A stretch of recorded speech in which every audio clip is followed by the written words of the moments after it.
starting out with database design, what we're doing here is, like any engineering project, when you have to build something, it's good to have a way to orient yourself and to kind of focus your efforts, hopefully, in a concrete way that achieves results, right? Because that's what we're trying to do. So what we're doing here with database design is trying to figure out, how do we model the world around us, all these data points that we need to collect and use, into an actual bits and bytes model that we can use and query and save information in. And why this is hard is because it is extremely difficult, because these things last, by the way, for a long, long time usually, to sit in your chair right now where we sit and imagine every possibility of how you would want to collect and use this information over time as your enterprise or whatever your use case is grows, most likely. So basically, it's almost impossible to get this completely right out of the gate. You're going to most likely have to modify a little bit, but the problem is those modifications are extremely expensive to do. Your database is your often core piece of your enterprise. Imagine in the student world here, for Marist. If Marist suddenly, the sun rose on Marist one day and suddenly there was no database holding your grades or what courses you had taken, or you weren't able to get a transcript, forget about the fact that they wouldn't be able to get any financial aid or know who had paid them and who hadn't, or who even worked for them. So, none of that stuff is probably written down anymore outside of your database. So just kind of absorb that into yourself for a moment, because that could be a reality that would happen. If one day you just woke up and your database was gone, all of your applications and everything that you build functionally on top of this is in fact that. It's on top of it, right? So your database design has to support not only the data, but all of the ways that you want to access it, use it, query against it. Outside vendors are going to connect. You're going to connect to outside vendors. You're going to connect to government agencies and auditors and all kinds of things. So this is very, very hard. And it's hard to not only model the world around you into a database to begin with, but it's extremely hard to do that also and imagine all the ways that you would have to collect data to have it so that you can effectively solve all the problems that are ahead of you. So first, we're going to want to identify problems that cause dependencies, right? So a common problem that we're going to have when we're doing database design is to figure out how do we categorize things, right? We saw in a previous talk, we were using examples in the book, and these are not supposed to be good examples yet, and they had that movies table, right? And in the movies table, they were identifying movies by a combination of title and name, and they also had information in there about the studio, and they had information in different tables that, is it directly related to that actual data point? I don't know, right? And that's something we're going to discuss as we get deeper into this, but imagine for yourself, right? I want to create a relation for you in a college for Marist. So I'm going to save your name. I'm going to save, probably your email address and your physical address. I'm going to know what classes you enrolled in, and I'm going to know what your grades were in those classes.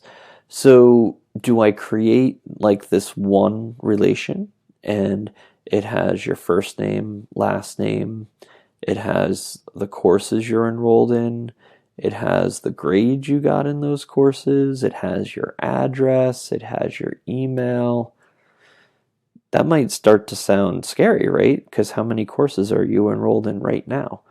Statistically, odds are it's more than one.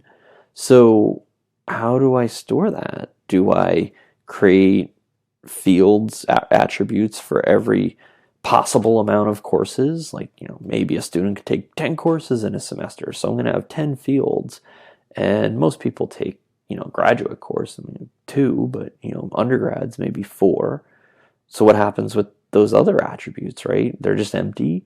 But what if somebody actually took 11, right? What if that's like all 1 credit courses or something? It's crazy, but what then? I don't even have a field anymore, right? So these are the things that we're going to dig into. And our first stop on this journey is what's referred to as functional dependencies. Now, this is one of those things that honestly, it's a really simple concept that is sometimes really hard to explain. So we're going to kind of just take it slow and walk through it. If you haven't looked at the chapter in the book on this, I do recommend having read through that as well. And hopefully this will then help shed some light on the fundamental pieces, because this is a big one. This is a useful concept, not just in what we're doing here with database management systems, but just in general. And all this is a generalization of the notion of keys. And we've talked about keys, right? We need a way to identify unique rows, unique tuples. So all we're saying here is that if you have 2 tuples with the same attributes and their respective components, then they must also agree on another list of attributes. What? Okay, that's a mouthful, right? So let's take that down a little bit. Let's read through the terminology. So basically, if we're saying if you have attribute X and it's functionally dependent on attribute Y, means what any pair of tuples in a relation, so any 2 rows in a relation that have the same values in X must also have the same values in Y. That's it. So if you have 2 rows and we have a functional dependency between attribute X and attribute Y, those 2 rows, if they have the same X, must have the same Y. That's it. Now remember, when we say instances here, we're talking about the data as it is at that moment, right? That we talked about. An instance is like the now instance would be the current data, but we said that you might also have historical views of the data, that kind of thing. But all instances of the relationship have to adhere to the functional dependency once you set it up. It's just a rule that explains how the data lives in this relation. So let's look at a really simple example. We're not even like going down into an actual relation table yet. Let's just conceptually look at this. So I'm gonna pull this right out of our syllabus, right? So in our syllabus we have this handy dandy little chart here, and because you guys are graduate students, you need a 70 or better to pass, right? So any average 0 to 69 is going to be an F. So if you got, unfortunately, hopefully nobody gets it, but let's say, somebody got a 42 average. It's the meaning of life, but not the meaning of a good grade. So if you got a 42 average, your grade would be an F, right? If you imagine that your average was attribute A and your grade was attribute B, we can say that your grade is functionally dependent on your average, right? That's it. That's all we're doing here. So we're saying that these 2 attributes are functionally dependent on one another. And if I have 2 rows, so, let's say Harry got, let's flip it out of F. Let's say, Harry gets an 87, so that's a B plus, and Sally gets an 87. She should also have a B plus. There is no world in which Sally's 87 is an A minus and Harry's 87 is a B plus, right? Those 2 things are functionally dependent on one another.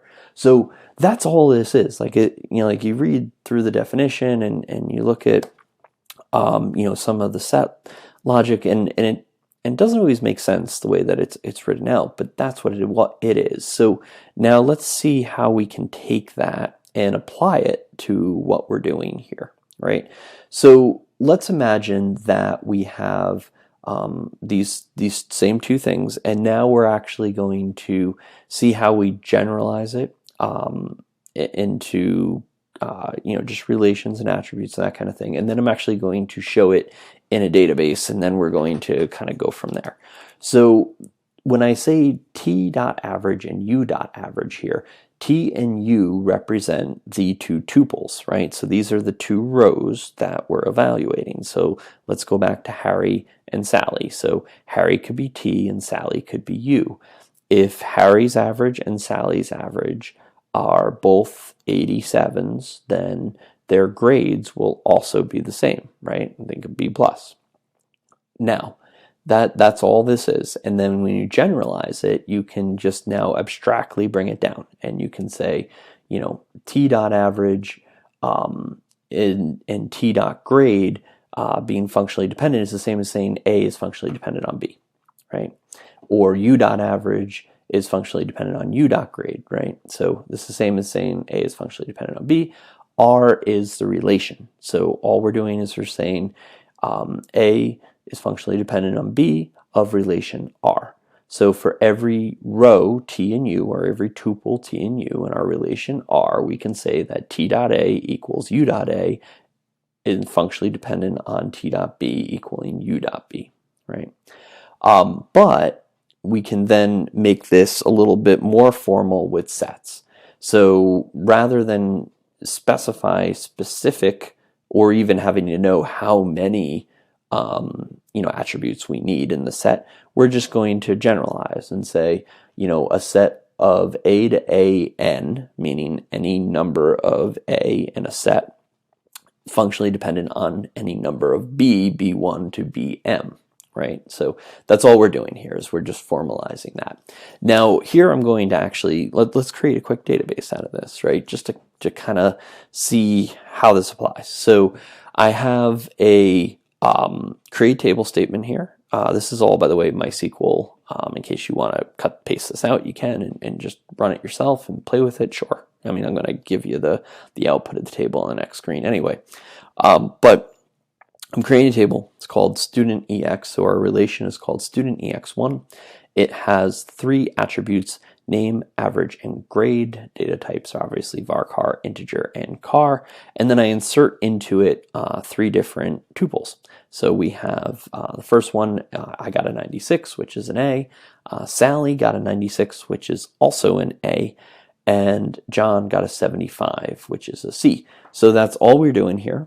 We are putting these things in, but I just want to note here that we said that grade and average are linked, right? A grade is functionally dependent on our average, but name is not included in that, right? There's no functional dependence on a 96 being a Brian, because obviously in the next one here, a 96 is a Sally, right? So there's no functional dependence there. And you're going to see in a moment, we're going to abstract this into how we think about keys. And if you just look at this data right here, you can see we're probably going down a bad road, and we're gonna look at that in a moment.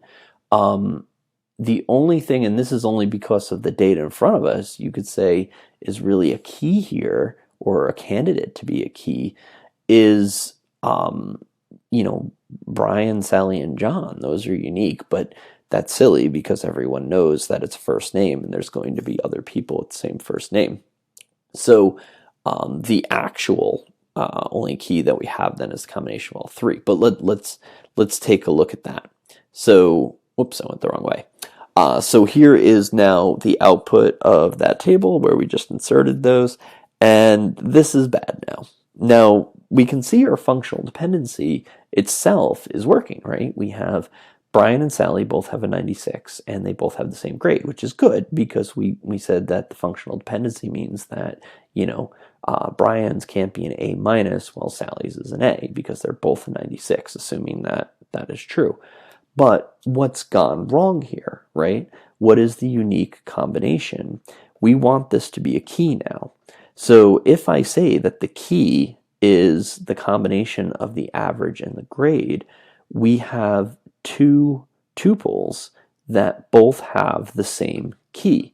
they both have a 96 and an A, but they have different values, and that can't happen if this is a valid key, right? So while the functional dependency of average and grade is true, and it's a good case to describe, what we're talking about, now when we take this into an actual relation, this is not an actual key, because Brian and Sally are two different values for the name attribute. And if we were to say that this is our key, average and grade, that can't happen. You can't have two rows with the same key and different values for the name. So let's explore that a little bit more. And now I'm going to bring the books example into this, because you might remember in the past, we looked at a smaller version of this same relation. It did not have star name, and I think it had the rest. But they used as the key title and year, right? And I think I mentioned at the time, I wasn't thrilled with that choice. It hinges on us taking it for granted, or maybe it is true, I don't know, that it would not be possible to have two movies with the same title in the same year, right? So that is their key. But now let's look at what's happened here. We've added a new attribute, star name, and everything else has stayed the same. So if we assume that we still had the same key of title and year, you can now see that we have three tuples with the same key, Star Wars and year 1977. And the reason why is because we need to be able to save the three star names, right? So remember when we were talking about our imaginary design problem of how would we store you in your university database? And I said, getting past all the other stuff, we were focusing in on the courses you were enrolled in, right? And I said, we'd have your name in there. So we'd have, say Brian, and let's say I'm in this database course. I'm also in organization and architecture. I'm in robotics, right? So let's just go with those three. So this is similar, right? So imagine that this is our table, and instead of title and year and length and genre, you can replace all those with just my first name and last name, and then have next to it, you could even put in my CWID there. That's fine too. Put my CWID, my first name and my last name, and then put another row there that says enrolled course, right? So if you want to capture those three courses that I'm currently enrolled in without actually having three different attributes called course 1, 2, and 3, and then there's no way to know exactly how many courses everyone's going to be enrolled in, you would have to have three different rows to capture that information, right? So you'd have to have repeated information for my CWID, first name and last name for all three rows, and then the last attribute would be the three courses, being the database course, database management systems, robotics, and organization architecture, I think I said. So this is similar, right? But now the problem is using their previous key, this is no longer valid, just like we were looking at in the last one, right? It's the same exact thing here. These two here, if we assumed that our key was the combination of average and grade, this is no longer valid because we have two tuples that have that same combination but different names. That's the same thing we were talking about here, assuming that our tuple is title and year, our key, excuse me, is title and year. So now we would have to increase our key to include star name. So in order to get back to uniqueness, we have to now have title, year, and star name as our key, right? So that combination now will work for this particular bad example. And, understand that we're starting with things that are, quote unquote, bad examples. If any of you have ever done any database design before, you're probably holding your head and scratching it. But just bear with us, and and know that we're doing this in the exploratory nature of science and for defining what we're talking about. So superkeys now. So the term superkeys is just a